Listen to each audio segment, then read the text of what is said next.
Hello, this is Ben Bowen with Ben Bowen Properties. Thank you for watching my video blog. Today we're going to talk about North Carolina real estate contracts and due diligence clause. In North Carolina, we use a due diligence clause and no longer generally have contingencies in our contracts.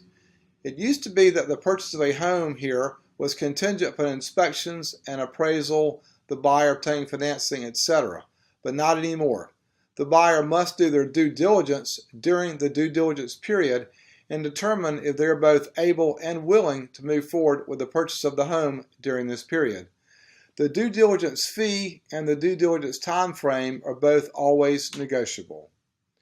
During the due diligence period, you'll need to do the following three things. 1. Obtain financing for your new home. This includes having the home appraised and getting mortgage approval if you're taking out a loan, or securing funds if you're a cash buyer.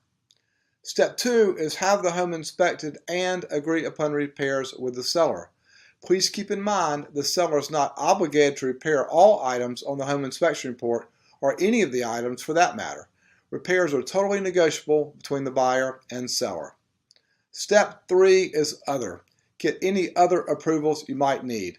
For example, you might need an HOA to approve a pool or perhaps fencing or any change you want to make to the exterior of a home. If you plan on doing some renovations to the home, you want to have a contract to provide you with a scope of work and pricing estimates for the renovations. Once your offer is accepted by the seller, the due diligence money will be non-refundable. Essentially, you're paying the seller to allow you to confirm you are able and willing to move forward with the purchase of the home at the agreed upon price. As a buyer, you would want as long of a due diligence period as you can get for as little money as possible. As the seller, you would want just the opposite.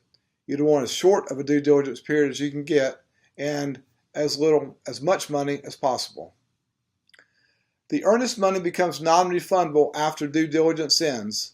Until this time, it's fully refundable to the buyer if they choose to terminate for any or no reason during the due diligence period.